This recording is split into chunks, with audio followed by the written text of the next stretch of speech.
em Mateus capítulo 24. Pastor, eu quero que você vá lá no escritório, pegue um quadrinho, traga para mim. Quadrinho das Dias das Mães, deixa aqui no fundo. Abra sua Bíblia em Mateus capítulo 24. Aleluia.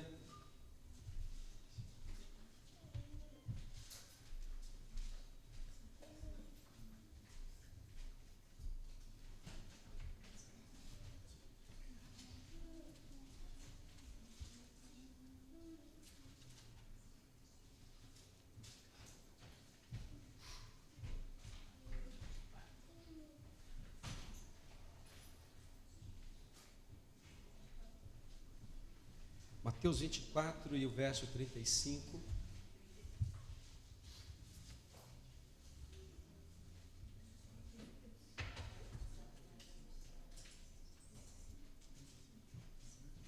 Encontrou aí Mateus 24, verso 35? Mateus 24, 35. Nosso irmão vai estar projetando também, mas procurem na Bíblia, Mateus, está aí, amém? É o primeiro livro do Novo Testamento. Você encontra aí, Mateus 24, 35. Aleluia.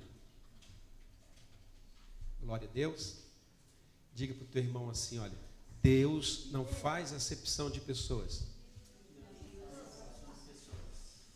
Eu fico pensando, a verdade, eu não consigo ainda entender.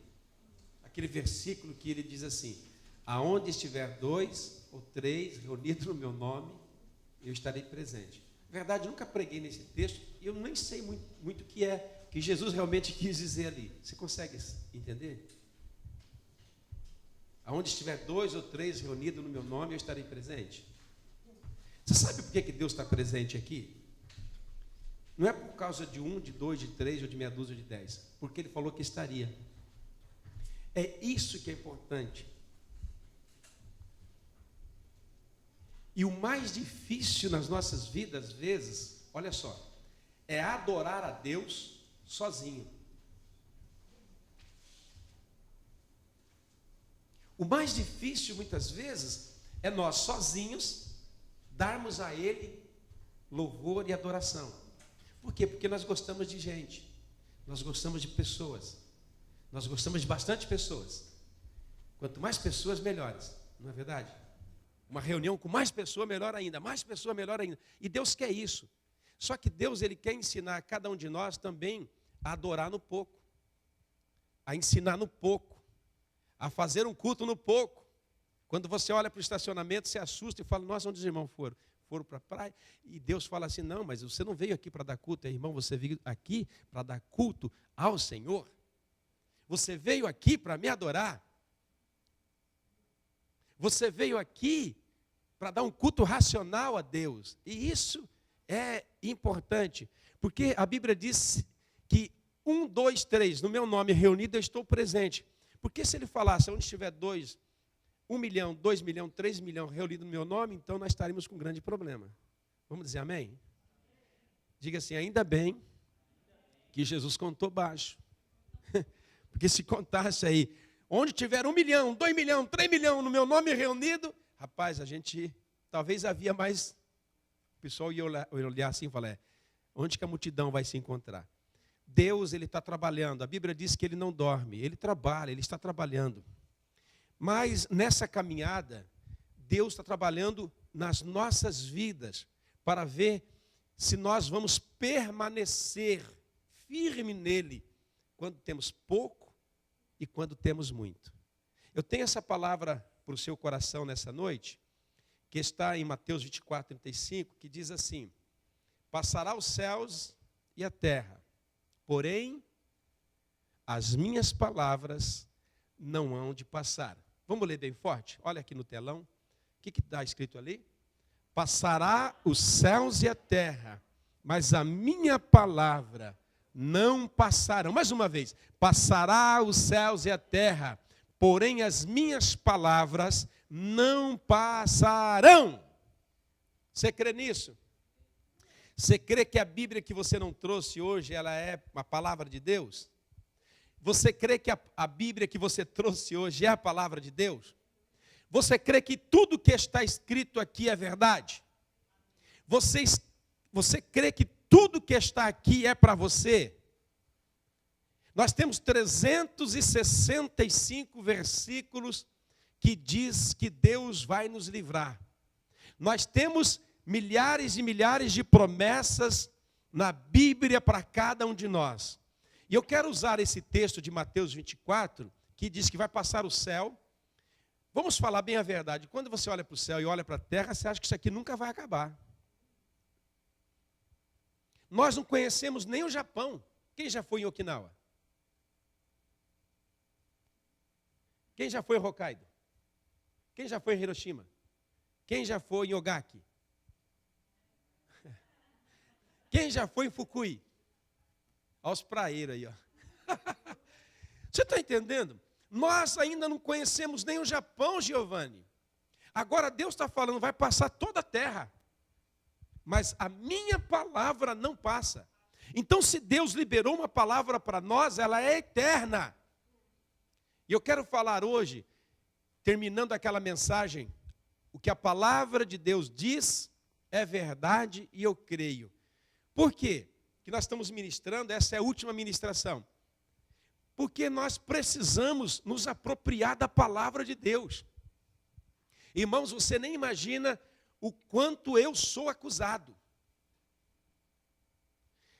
As pessoas, elas acusam aquilo que elas não entendem.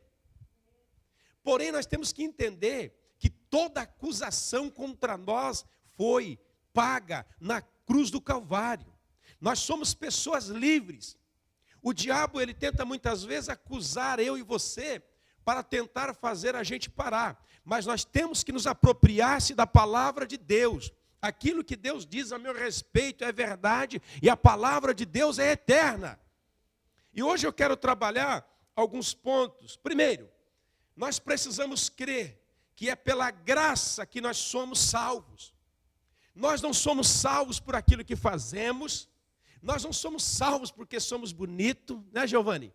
Nós não somos salvos porque namoramos uma moça bonita. Nós não somos salvos porque ajudamos os pobres. Nós não somos salvos porque somos estudados, Takemoto. Nós não somos salvos porque nós participamos da igreja. Nós somos salvos não por aquilo que fazemos. Nós somos salvos porque a graça de Jesus nos alcançou. Isso é muito bom, porque quando eu olho para mim, eu vejo tanto erro. Quando eu olho para mim, quando você olha para você, não olha para o outro não, tá? Quando você olha para você, você até acha que para o céu você não vai. Quando a gente olha para a gente vê que peca mais do que acerta, erra mais do que acerta.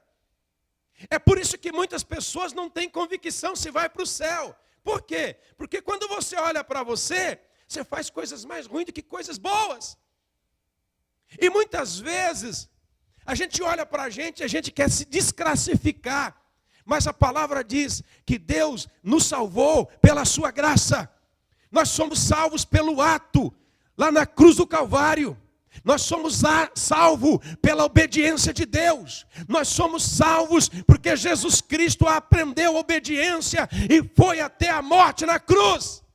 Somos salvos por isso. Nós não somos salvos porque lemos a Bíblia. Nós não somos salvos porque oramos. Nós não somos salvos porque dizimamos. Nós não somos salvos porque vemos na igreja. Nós não somos salvos porque tocamos. Nós não somos salvos porque pregamos. Nós somos salvos porque Jesus expirou na cruz por nós. Nós não somos salvos porque a minha família é crente. Nós não somos salvos porque o meu pai é pastor. Nós não somos salvos por isso. Nós somos salvos exclusivamente pela graça de Jesus. Nós não somos salvos porque fazemos faculdade. Nós não somos salvos porque somos isso ou aquilo. Nós somos salvos porque Jesus, Ele foi até na cruz morrer por nós. Posso ouvir um amém? E a Bíblia diz assim no texto, em Efésios capítulo 2 e verso 8, ao verso 9 e 10, ele diz assim: porque pela graça sois salvos, mediante a fé. Isto não vem de vós, é dom de Deus. Não vem das obras para que eu e você não nos gloriemos, pois somos feituras dele, criados em Cristo Jesus para as boas obras, as quais Deus de antemão preparou para aqueles que andem na presença dele. Nós somos salvos por Deus. Eu não sou salvo por ninguém. A minha esposa, o sangue dela não presta para me salvar. O meu sangue não presta para salvar os meus filhos. O seu sangue não presta para salvar nada. O nosso sangue é impuro. O sangue que nos purificou e que nos salvou foi o sangue limpo de Jesus Cristo. É por isso que ele veio na terra, 100% homem, 100% Deus, para derramar o seu sangue, porque não havia sangue capaz e suficiente para salvar a humanidade. O sangue de Davi não servia. O sangue de Abraão, o sangue de Moisés, o sangue de Isaac, o sangue de Isaías, o sangue de Eliseu, o sangue de Elias, nenhum deles servia para pagar o preço. Porque a Bíblia diz que Deus olhou para a terra e não achou nenhuma pessoa injusta. Abraão era homem de Deus, Isaac, Jacó, Davi, homens segundo o coração de Deus, os profetas, mas eles não podiam morrer para salvar ninguém. É pela graça, não é o sangue do teu marido. Eu estou pregando essa mensagem e eu sinto o poder de Deus dizendo para nós, tem pessoas que estão sendo acusadas, mas Deus manda lhe dizer que não é sangue de nenhum homem que morreu na cruz e derramou por você, é o sangue dele, ele te aceita. Ele te aceita e ele te salva. Esta é uma convicção de que nós temos que ter. Fomos criados, salvos por Deus, pelas boas obras dele. Agora salvos, agora libertos, agora crendo que Jesus pagou o preço por nós, então nós vamos fazer boas obras, nós vamos ser pessoas melhores, nós vamos ser pessoas um pouco melhor. Querido, quando você olha para Deus, Deus não ama ninguém. Deus não ama ninguém. Deus é amor, é diferente. Quem ama as pessoas, quem tem que lutar para amar as pessoas somos nós. Porque nós não somos o amor, mas a Bíblia diz que Deus não ama, Ele é o amor. Ele não tem misericórdia, Ele é a misericórdia. Ele não tem graça, Ele é a própria graça. Deus, Ele é. Nós não somos, por isso que é difícil amar o próximo, não é verdade? E é por isso que Ele deixou bem escrito assim, ó, ame o teu próximo como a ti mesmo. Por mais que eu me odeio, ainda gosto um pouco de mim. Por mais que eu me ache tão feio, mas ainda gosto de alguma coisinha em mim. Por mais que tem coisas em mim que eu não goste, ainda olho para mim e falo, tem alguma coisinha que está servindo.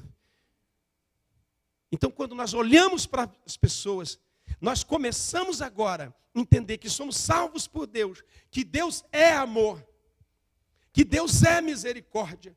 Então, agora eu começo a ser um pouquinho, bem pouquinho, misericordioso. Não vou mentir para vocês, não. Não estamos aqui para mentir para ninguém.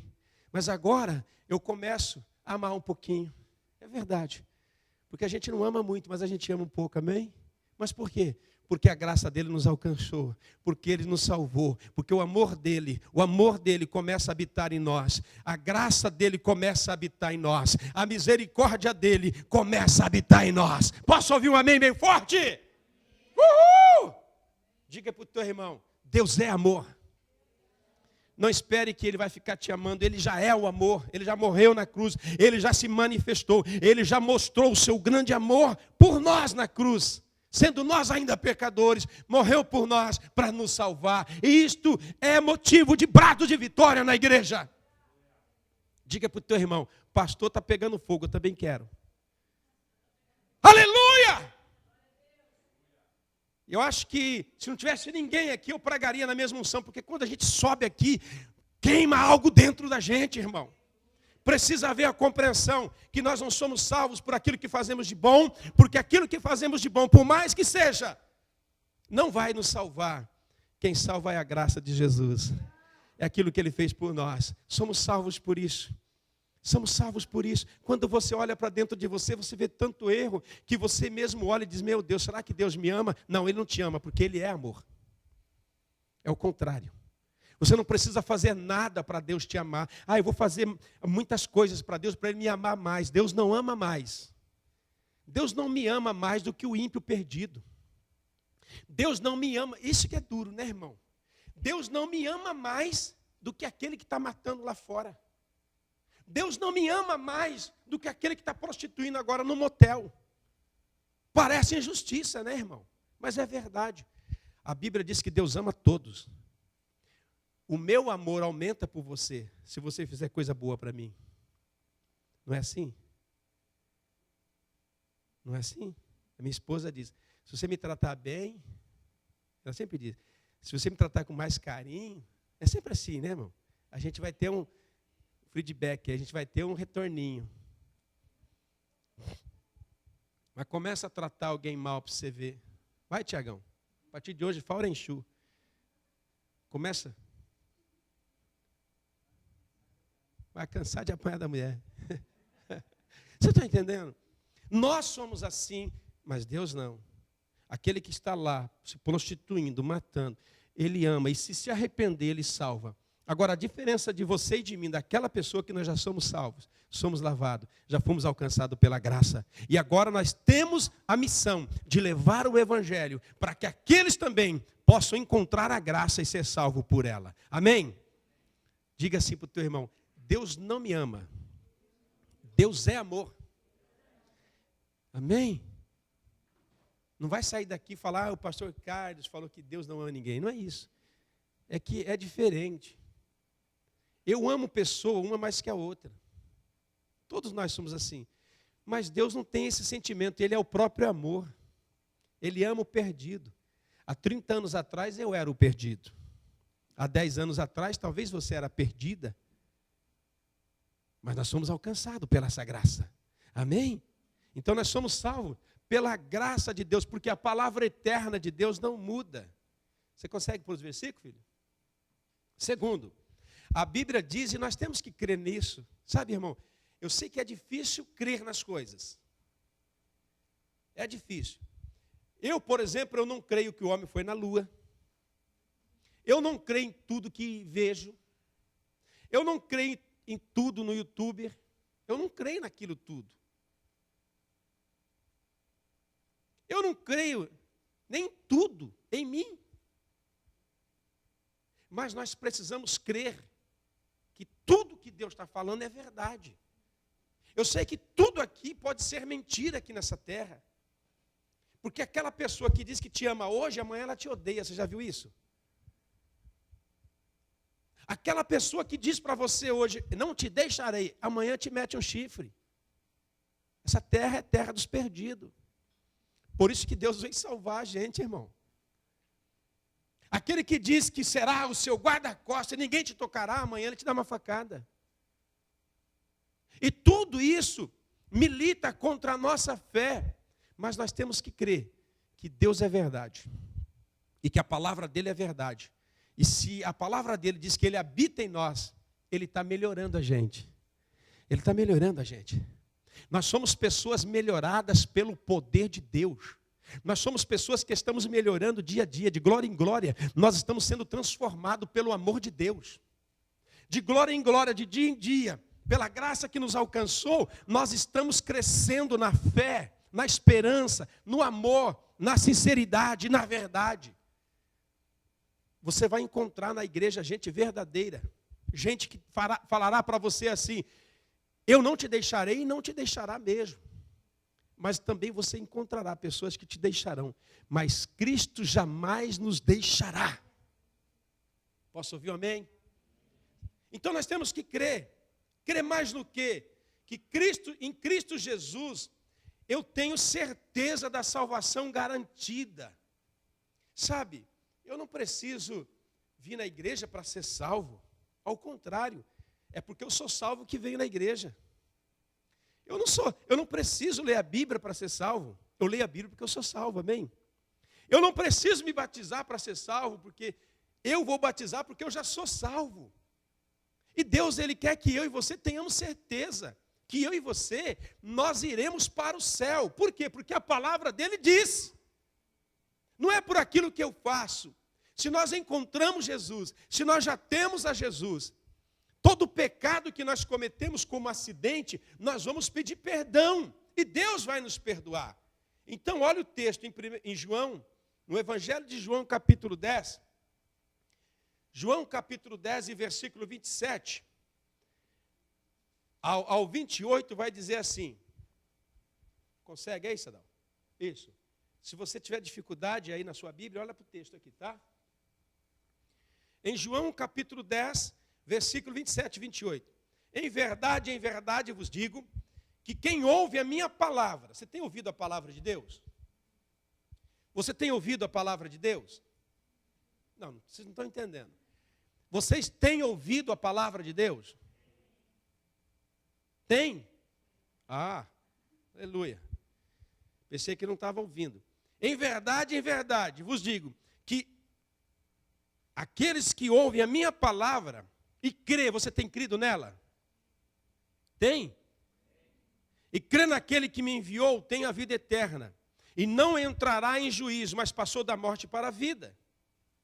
As minhas ovelhas ouvem a minha voz, e eu as conheço, e elas me seguem, e eu lhes dou a vida eterna, e jamais perecerão, e ninguém as arrebatará da minha?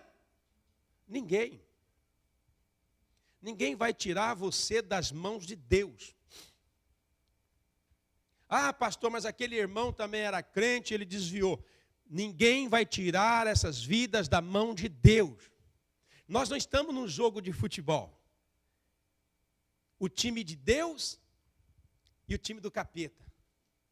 Deus no gol, o diabão lá no outro gol, os anjos jogando e os capeta contra eles, e o jogo está empatado, 1-1. E vai para a prorrogação, e vai para os pênaltis. Nada disso, querido. Nada disso. Todos os demônios já estão julgados e condenados. E nós, que aceitamos a Cristo, ninguém vai arrebatar você das mãos de Deus. Ninguém vai impedir você de ir para o céu. Quando ele diz ninguém, é ninguém. Pastor, mas por que as pessoas desviam? Mas não é porque ninguém, elas se desviam, porque elas mesmo tomam decisão de sair. Ah, o diabo me tirou da igreja. Não, o diabo não tem poder para tirar você da igreja. Ah, o diabo me tirou da presença de Deus. Eu já ouvi. O diabo me tirou da presença de Deus. O diabo me tirou das mãos de Deus. É mentira. O que tira você da presença de Deus é quando você deliberadamente, por vontade própria, quer pecar e não se arrepende. Aí então você vai ficar. Por isso que Deus, olha Tiago, olha isso, olha essa revelação. É por isso que Deus vai dar a grande tribulação para esses que deliberadamente querem pecar e viver no pecado.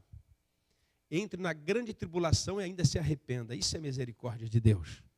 Mas aqueles que querem viver piamente para Deus, aqueles que levam as coisas de Deus a sério, ninguém vai arrebatar você da mão do Senhor. Você tem salvação garantida. Eu tenho salvação garantida, não por aquilo que eu faço, mas porque Deus disse que ninguém vai me tirar das mãos dele. Porque nós ouvimos a palavra, nós cremos. Ele diz, as minhas ovelhas ouvem a minha. E o que mais que eles fazem? O que mais que eles fazem? Ouvem a minha voz e me seguem. Você tem seguido a Deus? Ninguém vai te tirar das mãos do Senhor. Ai, pastor, eu estou com medo de perder minha salvação. Não, você não vai perder a sua salvação. Você tem que lutar, Giovanni, eu tenho que lutar contra o pecado, que tão de perto quer nos levar para o pecado. Mas quando nós dizemos não para o pecado, o diabo não pode tirar a gente das mãos, a igreja não pode lançar você fora do céu, as pessoas não podem lançar você fora do céu, as pessoas não podem tirar você da presença de Deus. Só quem pode tirar você da presença de Deus é você mesmo.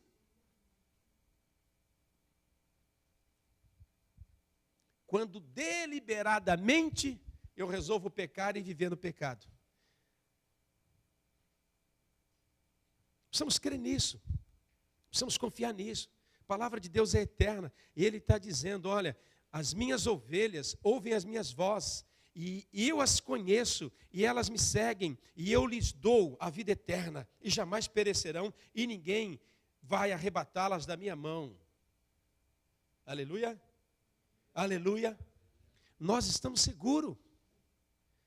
Por que eu estou dizendo isso? Porque eu sou um crente que eu vivia com medo de ir para o inferno, dentro da igreja, porque eu não entendia a palavra, porque eu não entendia o que Deus falava, porque não lia, porque não levava as coisas de Deus a sério.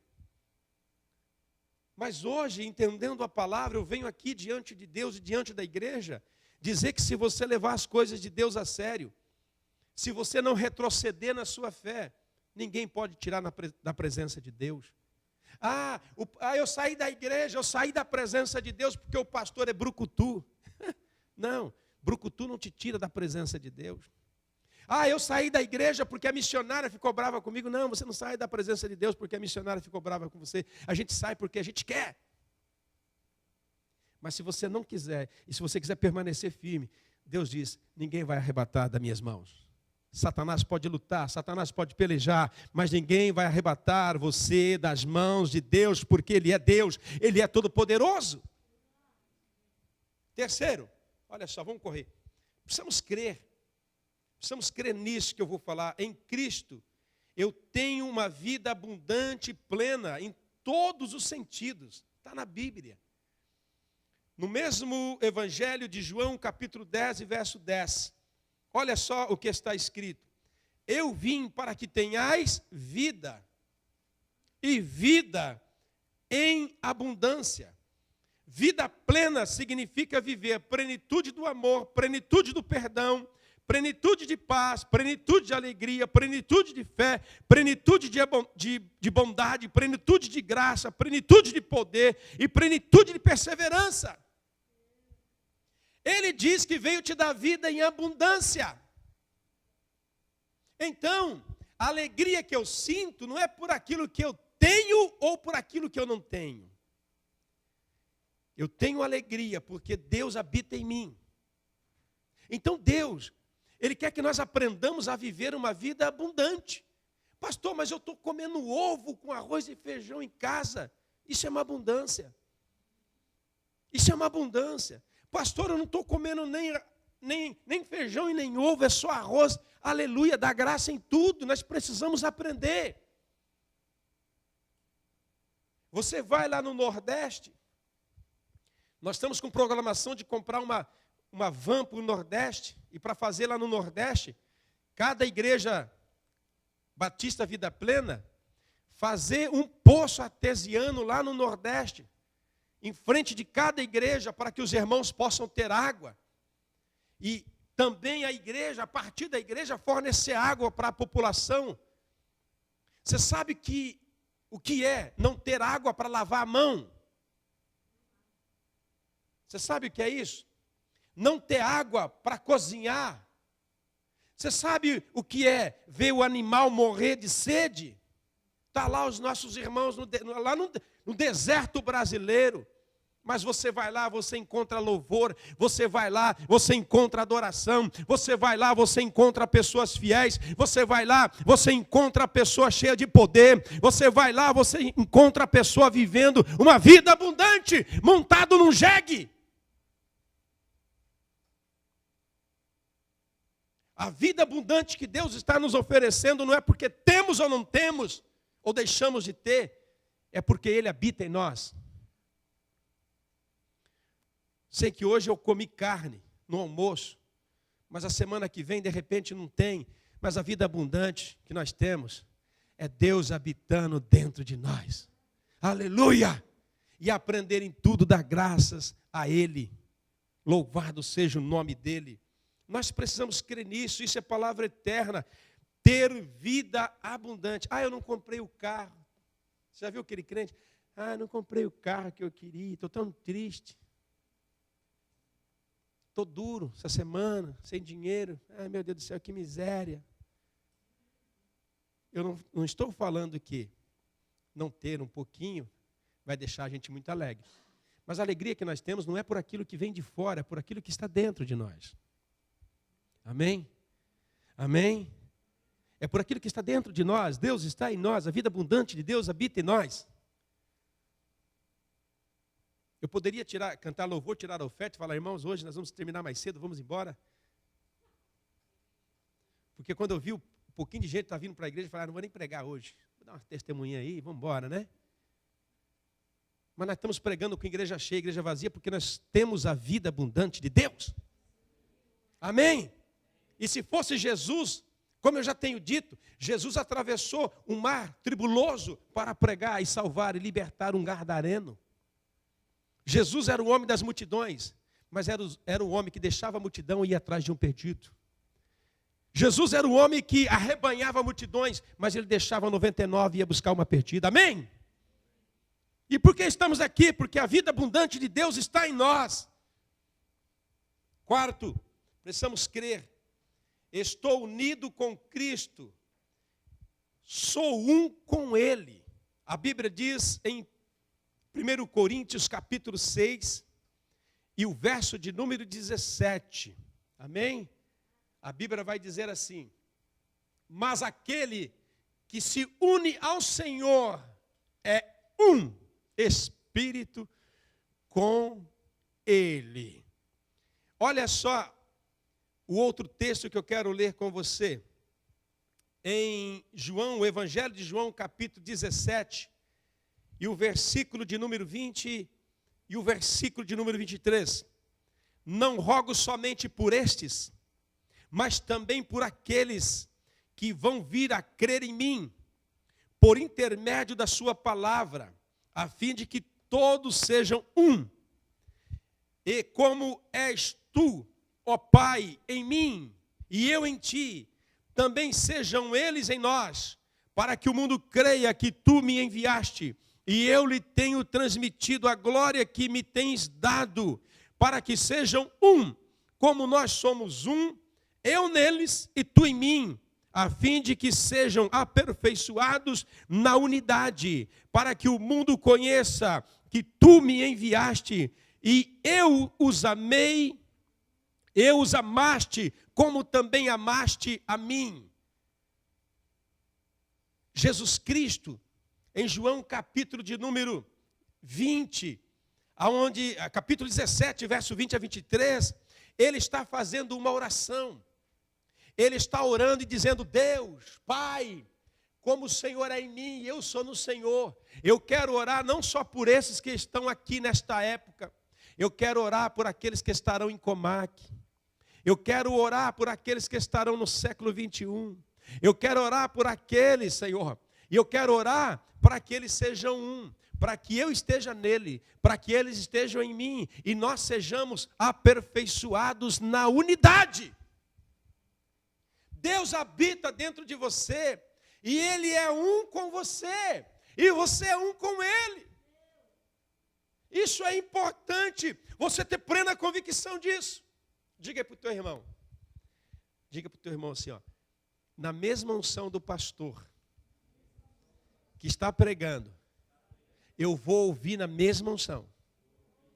Não vou levantar, não vou buscar água, não vou buscar café, não vou no banheiro, vou ficar aqui e vou dar brado de vitória. Querido, nós precisamos crer que sou um com Ele. Ele está em mim e eu estou nele. Ele orou por isso. Senhor, eu quero que eles sejam aperfeiçoados nessa unidade. Eu quero que eles entendam que eu estou nele. Eu quero que eles entendam que eles estão em mim. E eu quero que eles entendam que eu não estou orando só por aqueles, eu estou orando por todos. Isso é maravilhoso. Sabe, irmão, nós só não somos mais abençoados porque somos meio safadinhos e sem vergonha às vezes. Sou muito preguiçoso, né? Mas a gente largar um pouco da preguiça, largar um pouquinho das distrações do mundo, nós vamos conhecer um Deus poderoso habitando dentro de nós, irmão. Nós vamos conhecer um Deus poderoso dentro de nós que vai fazer através de nós proezas. Eu sei que quando eu acabar de pregar, talvez você não lembrará de quase nada, infelizmente. Mas se você tivesse o hábito de não só vir na igreja, mas tivesse o hábito de anotar as coisas importantes que você ouve, isso ficaria gravado no seu coração. Eu sei que daqui a pouco talvez você nem o texto vai mais lembrar. Mas rogo somente por este, eu não rogo por este somente, mas também por aqueles que hão de vir a crer em mim, por intermédio da sua palavra. Quando você sair daqui, se você começar a entender que Ele está em você e você nele, você vai viver uma vida mais vitoriosa lá fora. Porque a nossa vitória é lá fora. Aqui nós somos passageiros, é 2 horas nesse lugar, daqui a pouco nós já estamos na nossa casa. Mas onde a gente tem que ter vitória na nossa casa, é no nosso trabalho, é lá no mundo, é lá junto com os ímpios, que Deus quer manifestar a sua glória na sua vida. Precisamos crer na palavra de Deus. A Bíblia diz, e temos que crer, em Jesus sou a própria justiça de Deus. Sabe, eu encontro tanto crente se sentindo injusto, sujo. Ainda tem crente que quando vai orar diz assim: Senhor, eu sou um trapo de imundícia, sou pecador, miserável homem que sou, quem me livrará, Senhor? E Jesus deve olhar e falar: não está entendendo o meu evangelho. Sou um desgraçado, miserável, pecador. Quase que fala que é um capeta. Em vez de falar: Senhor, obrigado pela tua misericórdia, me alcançaste. Teu sangue me purificaste. Tua palavra diz que o Senhor me deu veste nova. Senhor, e essas que estão salpicadas de sangue, que é o pecado, eu sei que eu vou me arrepender, o Senhor vai me perdoar. E o teu sangue vai me purificar de toda injustiça. Quando a Bíblia diz para entrar com intrepidez na presença de Deus, não é para entrar como miserável. Não é para entrar como lixo na presença de Deus. Deus rasgou o véu, Tiago, para que nós pudéssemos entrar, estar diante dEle, e Ele é o nosso Pai. Mas todas as vezes que vamos entrar, entramos como um farrapo, uma miséria, uma podridão. E Deus já está dizendo: eu já te perdoei os seus pecados passados, e eu já lancei na profundeza do mar. Sabe por que Ele nos dá a veste branca? Porque tudo que é branco, quando suja, rápido se vê. Coloca uma camisa branca, bonita, e vai comer uma macarronada para você ver. Quando pinga uma manchinha de macho tomate, fica aquela coisa horrível. Aí você corre para lavar, ele aumenta.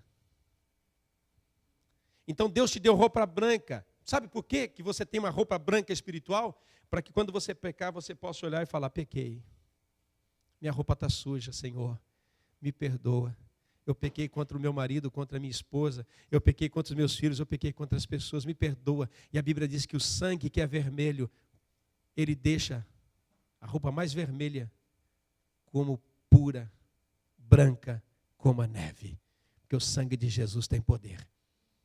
Você tem que parar de se sentir injusto e começar a se sentir justificado por Deus. Quero ler o texto para você. 2 Coríntios capítulo 5 e verso 21. Aquele que não conheceu o pecado, ele se fez pecado por nós, para que nele fôssemos feito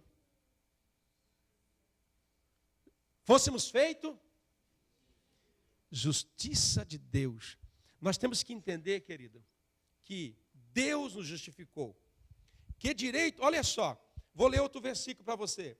Romanos capítulo 8, verso 35 e verso de número 35 e 34. Em Romanos capítulo 8. Aquele que não conheceu o pecado, estou lendo de novo, fez pecado por nós, para que eu e você fôssemos feitos justiça de Deus. Que diremos, pois, à vista dessas coisas? Se Deus é por nós, quem será contra nós? Aquele que não poupou o seu próprio filho, antes por todos nós se entregou, porventura não dará grandiosamente com ele todas as coisas? Quem tentará acusação contra os eleitos de Deus? É Deus quem os justifica. Quem os condenará? É Cristo Jesus que morreu, ou antes, que ressuscitou, o qual está à direita de Deus e também intercede por nós. Sabe, irmãos, eu sei, olha para mim, Eu sei que é muito mais fácil se sentir injusto. É muito mais fácil. É muito mais fácil se sentir condenado.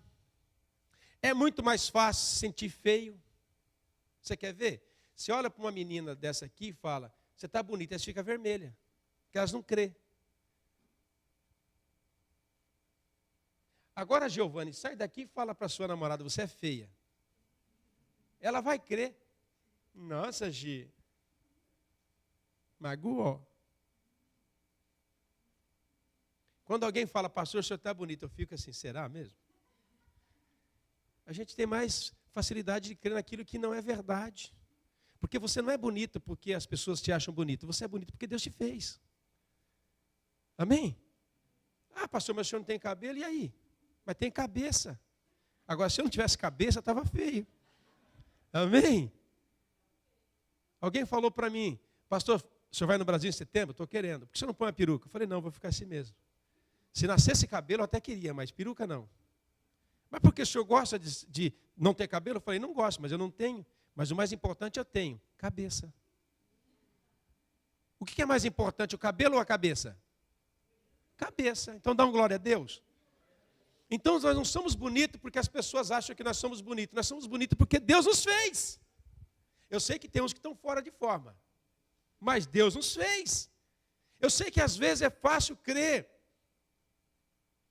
Se Deus falasse assim, vocês são injustos, vou matar vocês, a gente já estava assim, vou morrer agora mesmo.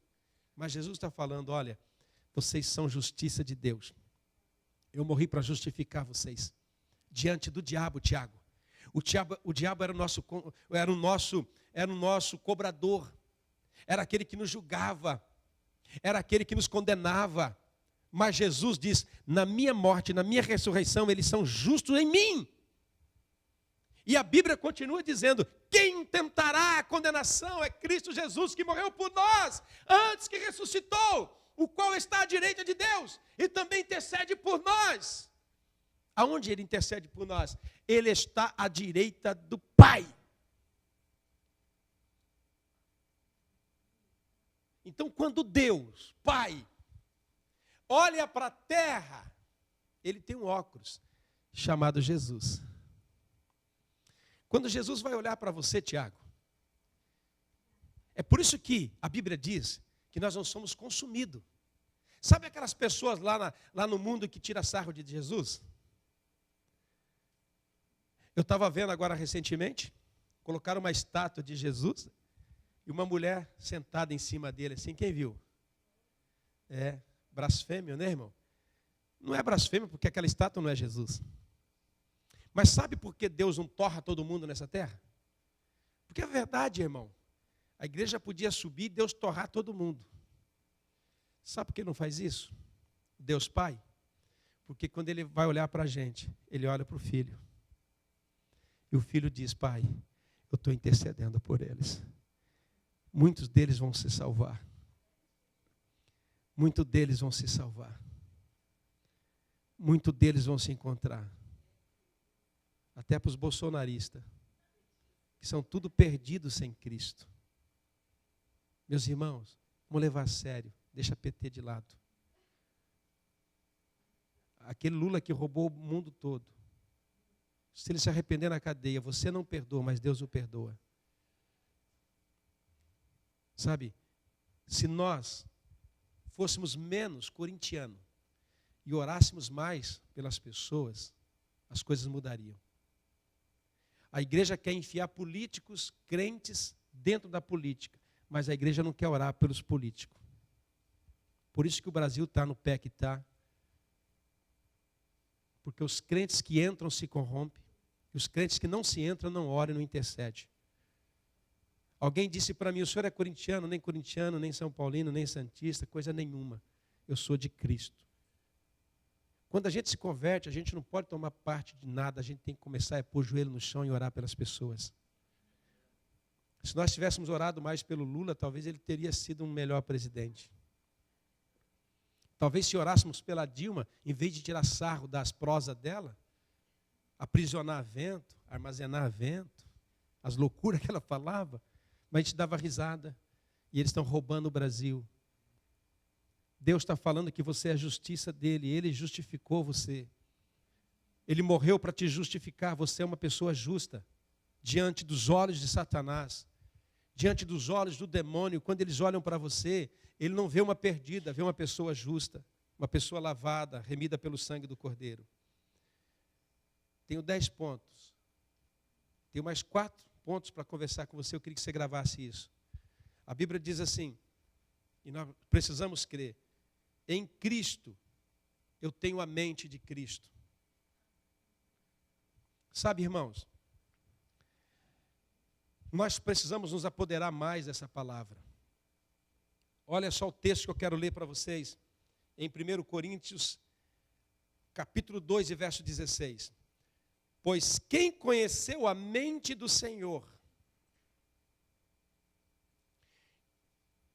que possa instruí-lo, nós, porém, temos a mente de Cristo. Filipenses capítulo 4, verso 8. Olha o que eu vou ler para vocês. Finalmente, irmãos, tudo que é verdadeiro, tudo que é respeitável, tudo que é justo, tudo que é puro, tudo que é amável, tudo que é de boa fama, e se há alguma virtude há, e se há algum louvor, e se existe, seja isso que ocupe o vosso pensamento. Sabe, irmãos, a Bíblia diz que nós já temos a mente de Cristo. Paulo, escrevendo a carta para Filipos, ele está dizendo, ó igreja de Filipos, todos vocês já têm a mente de Cristo. O que quer dizer isso? Vocês já têm a capacidade na mente de pensar coisas boas. E ele diz assim, olha, se você começar a pensar em tudo que é verdadeiro, se você começar a pensar em tudo que é respeitável, se você começar a pensar em tudo que é justo, tudo que é puro, tudo que é amável, tudo que é de boa fama, e se alguma virtude há, e se algum louvor existe, seja isso que ocupe o vosso pensamento. Então, a verdade, nós temos a mente de Cristo, e precisamos colocar nesta mente pensamentos bons, inclusive a respeito de nós, inclusive a respeito das pessoas, inclusive a respeito da igreja, inclusive a respeito do momento que nós vivemos. A Luciana, daqui a pouco, ela vai para ter mais um bebê. Começa a encher a mente de Cristo com pensamentos errados. Ah, será que eu vou aguentar? Será que eu não vou morrer? Ah, será que vai dar certo? Será que vai nascer? Você vai ver o que vai acontecer. Nós temos que pegar a mente de Cristo, que está em nós, e começar a pensar em tudo aquilo que é bom. Tal dia eu vou para o hospital ganhar a minha filha e trazê-la nos braços. Vou ter um momento excelente, momento que Deus preparou. Vou sentir um pouco de dor, porque isso vai me mostrar o valor de cada filho que tenho. Pensar nas coisas boas, quando a gente pensar na igreja, pensar coisa boa, quando a gente pensar no irmão, pensar coisa boa. Por que o irmão não vem na igreja? A gente já começa a pensar ruim, né, irmão? Ixi, deve estar comendo carne na beira da praia, se infeliz. Tem uns que começam a dizer assim, que a boia possa furar. Né? Não, querido. Não é assim, Giovanni? Que fure a boia lá no meio do mar, o tubarão pega a perna dele. Não. Senhor, que ele possa ter um dia agradável onde estiver, que lá o seu espírito trabalhe no coração dele. E quando eu estiver lá também, Senhor, que alguém possa ter um bom pensamento de mim. Quando o pastor não estiver na igreja, ai meu Deus, onde está o meu pastor? Aonde ele estiver, Senhor, eu tenho pensamentos de paz, que ele seja abençoado, aonde ele estiver. Sabe, nós precisamos encher a nossa mente de pensamentos bons. Eu não sei o que é mais difícil. Pregar para você, ou você ouvir o pregador. Hoje não tem nem água aqui para o pregador, né? O desejo que o pregador cabe rápido mesmo. Não vou dar nem água para esse infeliz hoje. Nem água para esse infeliz hoje, né? Queridos, precisamos pôr isso em prática, sabe? Essa mente que está em nós, ela é de Cristo, a mente de Cristo em nós. Por isso que a gente profetiza, por isso que a gente ora, por isso que a gente trabalha, por isso que a gente vê as coisas erradas e fala, Senhor, vai dar certo. Por isso que a gente vê aquilo que a gente acha que está pouco, a gente fala, Senhor, vai multiplicar. Por isso que você olha para as suas finanças, Senhor, eu vou sair disso. Por isso que você tem que orar para o seu casamento e falar, Senhor, eu creio que esse casamento vai mudar. Eu creio que esse momento vai passar na minha vida. Eu creio que esse vento vai passar, Senhor. Amém? Bate aqui, assim na sua cabeça com carinho. Mente de Cristo está aqui. Só que agora ele está falando o seguinte, ô mente de Cristo, começa a pensar coisa boa. Vamos lá? 7º. Precisamos crer nisso aqui, isso aqui é forte. Isso aqui é muito forte. Muito forte. Muito forte.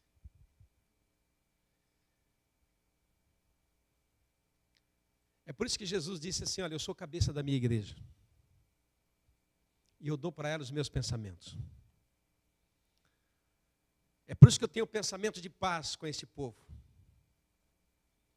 Sabe, irmãos, grande desafio é a gente olhar um nada e falar, haja. Às vezes a gente tem pessoas que crêem mais na gente do que na gente mesmo. A gente crê na gente mesmo. Uma vez eu encontrei uma pessoa, ela falou assim, pastor, não crente, pastor. Falei, oi, como é que o senhor está? Era uma senhora. Ela falou assim, o senhor está sem um salão, mas eu creio no seu potencial. O Senhor vai arrumar um salão para a igreja. Falei, que bom, aleluia. E fui, mas depois eu estava pensando, falei, poxa, nem eu creio em mim mesmo, quantas pessoas creem. Sabe, Deus crê que você pode fazer, e muitas vezes você crê que não pode. Nós estamos pregando uma palavra e a palavra está indo na sua mente, na sua direção, e você está falando, mas eu vi isso ontem, não aconteceu nada, será que vai acontecer? Creia que a palavra é eterna, irmão. Pode ter certeza que o dia de amanhã é diferente. Não espere que amanhã seja como hoje, vai mudar. Começa a pensar e profetizar sobre a sua igreja, sobre o ministério de louvor. Quando eu vejo esses meninos tocando, eu me lembro há tempos atrás, que eu via eles andando na igreja, falei, meu Deus, não tem levita nessa igreja, só tinha essa jovem. Falei, meu Deus do céu, Kemi. Meu Deus, ainda bem que tem o Sei e eu. Mas Deus está trazendo vidas, hoje eles conseguem fazer louvor, hoje pessoas estão, já tem 2 bateristas, já tem levitas, Deus está fazendo coisa, hoje nós já temos esse salão, mas agora tem outro desafio. A nossa vida é feita de desafio, filhos. Você voltou do Peru mais bonito, sabia? Voltou queimadinha, voltou mais moreninha, está sol lá? Está caliente? Sim, muito caliente. Obrigado, agradece o papai pela minha carteira do Peru. Ganhei uma carteira, só não veio dinheiro. Poxa. Peguei a carteira, quando eu abro a carteira, não tinha nada. Falei, oh meu Deus, podia ter um itimã. Podia ter umas pratas acá. Obrigado. Nós precisamos, querido, viver com desafios. Aí Deus te dá o lugar, agora Ele fala, agora o desafio é mantê-lo. Aleluia. Amém? Aí Deus dá os filhos, aí Deus dá o desafio, agora você vai cuidar. Aí Deus dá as vidas, salva as vidas, agora fala, agora eu quero que vocês cuidem delas. É por isso que nós somos fortes, porque vivemos com desafios. Sou participante da natureza de Deus. Isso aqui é forte demais, irmão. A gente fala que a nossa natureza é pecadora, né, irmãos? A nossa natureza, a Bíblia diz que é de Adão. É pecadora. Agora, Jesus habitando em nós, começamos a fazer parte da natureza de Deus em nós. As coisas mudam. Por isso que eu não creio. Tem coisas em mim que não vai mudar, porque são temperamentos, coisa de gente, é coisa, por exemplo, igual você falar para mim, pastor, você vai conseguir viver sem sangue? Não, ninguém consegue viver sem sangue. Tem coisas em mim que não é questão de mudança, são coisas genéticas em nós. Coisas que Deus fez para ser assim. Às vezes você vê uma pessoa muito quietinha, quer que ela seja desse jeito. Não, Deus fez ela para ser assim. Isso não muda, isso é Deus que fez.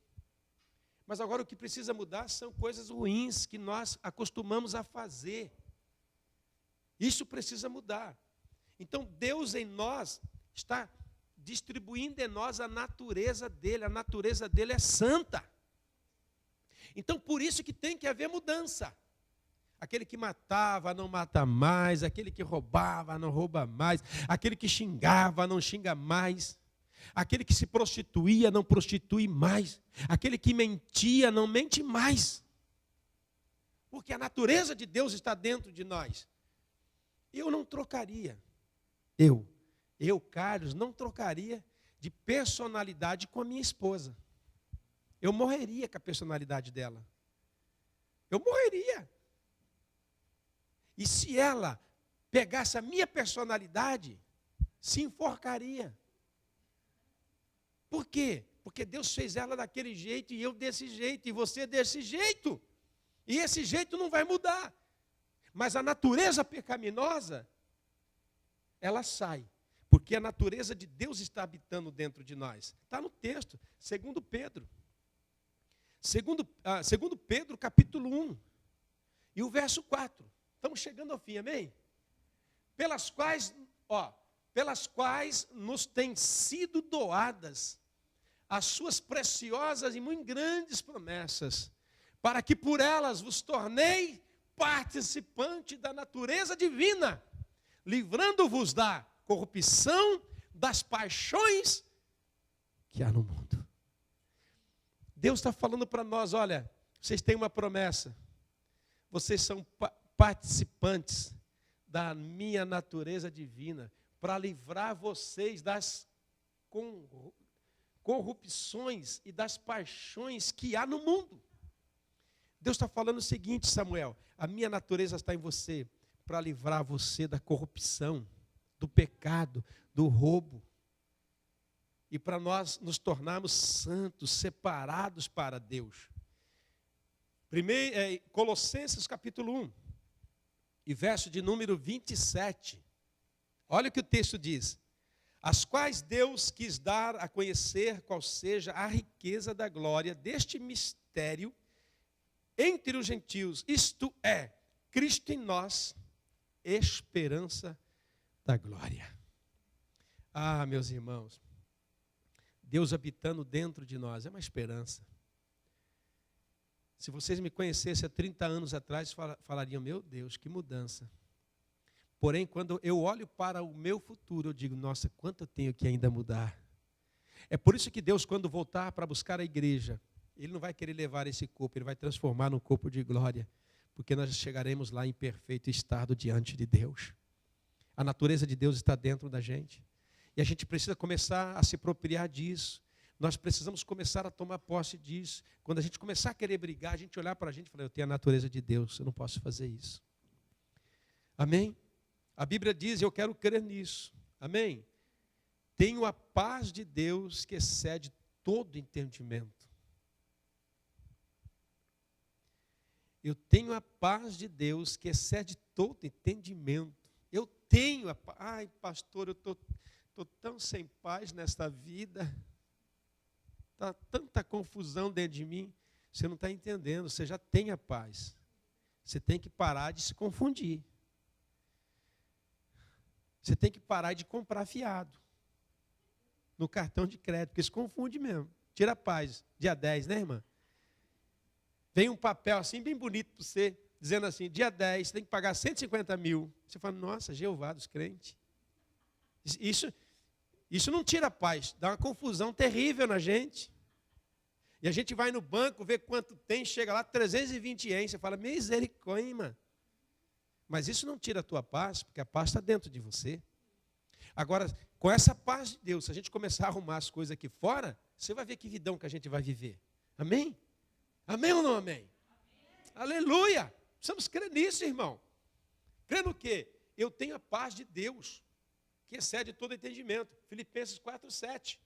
Vou ler para você. E a paz de Deus, que excede todo entendimento, guardará o vosso coração e a vossa mente em Cristo Jesus.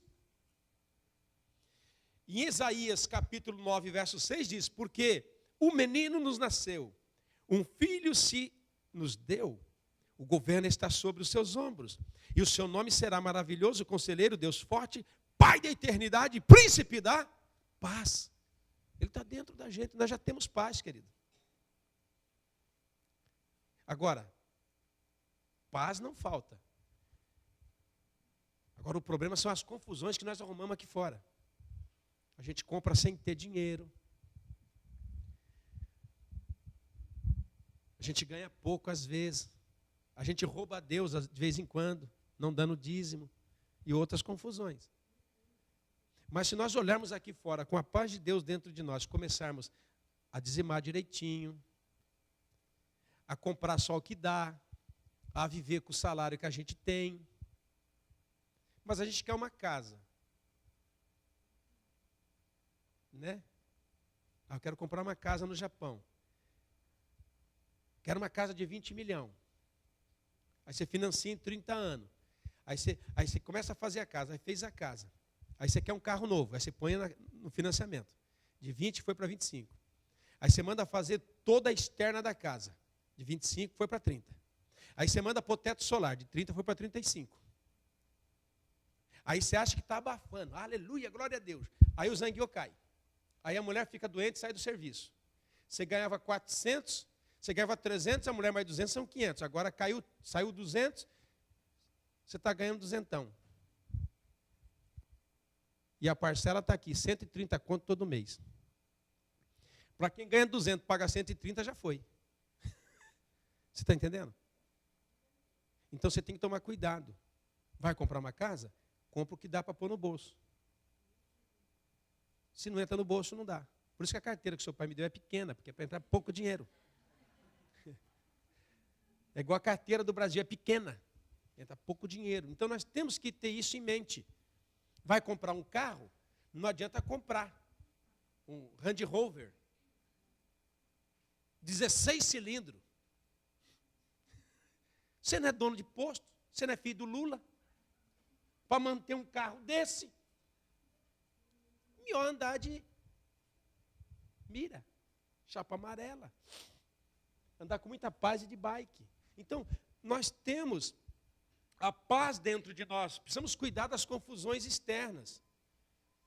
Precisamos cuidar dos desejos internos. Amém, querido? Vamos para frente? O príncipe da paz habita dentro de nós. A Bíblia diz que nós temos que crer nisso. Através de Cristo Jesus, nós temos livre acesso ao Pai. Imagina, Samuel, eu, seu pai, podendo fazer todas as suas vontades. Tudo que você pedisse para mim, eu posso te dar. Imagina, você com um pai desse. Quero uma Ferrari. Tó, filho, vai lá comprar esse trem. Quero outra Ferrari, vai lá comprar esse trem. Pai, quero viajar o mundo todo. Tó, o avião para você, pede para o piloto levar você. Seria bom, né? Mas você tem um pai muito melhor que esse, que é Deus. Ele não tem nada. Ele é tudo. Ele pode tudo. Tudo é dele. O sol é dele, a lua é dele, a terra é dele. É o nosso Deus. E Ele quer que você entre na presença dele como realmente você deve entrar.